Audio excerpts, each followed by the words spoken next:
کہتے ہیں مسجد کا امام کیسا ہونا چاہیے؟ جی مسجد کا امام اچھا عالم ہونا چاہیے، مسجد کا امام باشرہ ہونا چاہیے، مسجد کا امام اچھا حافظ ہونا چاہیے، مسجد کے امام کی اچھی قرات ہونی چاہیے، مسجد کے امام کی اچھی آواز ہونی چاہیے، مسجد کے امام کی داڑھی خوبصورت ہونی چاہیے، مسجد کے امام کا لباس اچھا ہونا چاہیے، وہ ایسا ہونا چاہیے، وہ ایسا ہونا چاہیے۔ میں نے کہا یہ ساری شرطیں امام کے لیے تو تم لگا دیتے ہو، کم از کم مسجد کے صدر پر بھی ذرا غور کر لیا کرو کہ مسجد کا صدر بھی کم از کم تو ایسا ہونا چاہیے کہ وہ مصلی پر کھڑا ہو کر 2 رکعت صحیح قرات کے ساتھ لوگوں کو نماز تو پڑھا سکے۔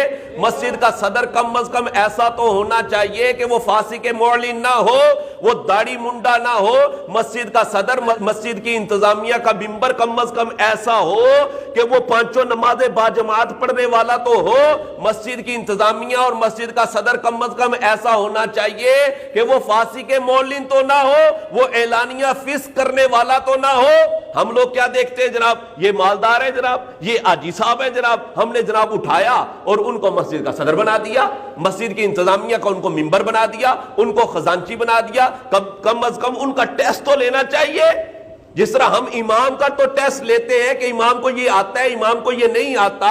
ہم مسجد کا امام بنانے کے لیے تو ٹیسٹ لے لیتے ہیں۔ وہ بھائی مسجد کا صدر بنانا یہ بھی ایک کام ہے۔ جس طرح ہر بندہ امام نہیں بن سکتا، اسی طرح ہر بندہ مسجد کا صدر اور مسجد کا خزانچی بھی نہیں بن سکتا، مسجد کی انتظامیہ کا ممبر بھی نہیں بن سکتا۔ ہاں، ہر بندہ نہیں بن سکتا۔ کم از کم ان کو وقف کے مسائل تو آنے چاہیے۔ وقف کے مسائل کا پتہ ہی نہیں ہوتا۔ ہوتا کیا ہے جناب؟ مسجد کی چیزیں اپنی ذاتی استعمال میں لائے جا رہے ہیں۔ مسجد کا چندہ جناب کوئی قرض دے دیتا ہے، صدر صاحب جناب فلاں بندے کو قرض دے دیا جی، انہوں لوڑ سی میں انہوں دے چھڑے ہیں جناب۔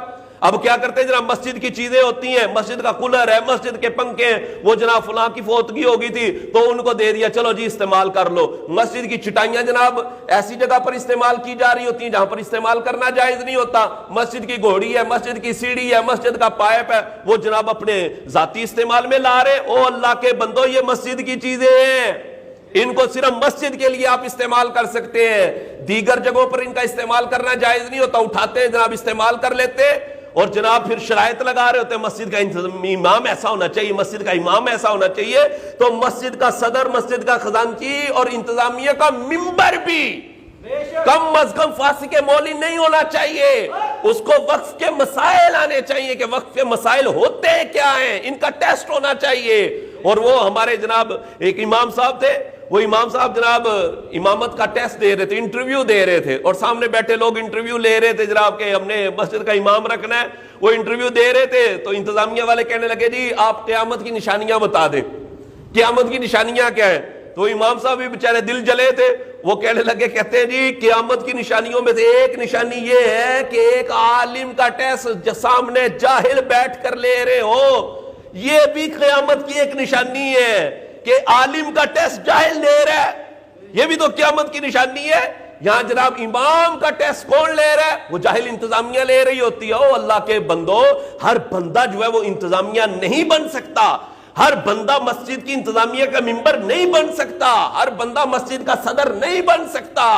کم از کم ان کو وقف کے مسائل آنے چاہیے، کم از کم وہ بندہ فاسق معلن نہیں ہونا چاہیے، کم از کم وہ بندہ 5 نمازیں باجماعت پڑھنے والا ہونا چاہیے، اس کو مسجد کے احکام کا پتہ ہونا چاہیے، پھر وہ مسجد کا صدر اور مسجد کی انتظامیہ کا ممبر بن سکتا ہے، ورنہ وہ مسجد کی انتظامیہ کا ممبر نہیں بن سکتا۔ اس کو بنانا درست ہی نہیں ہے۔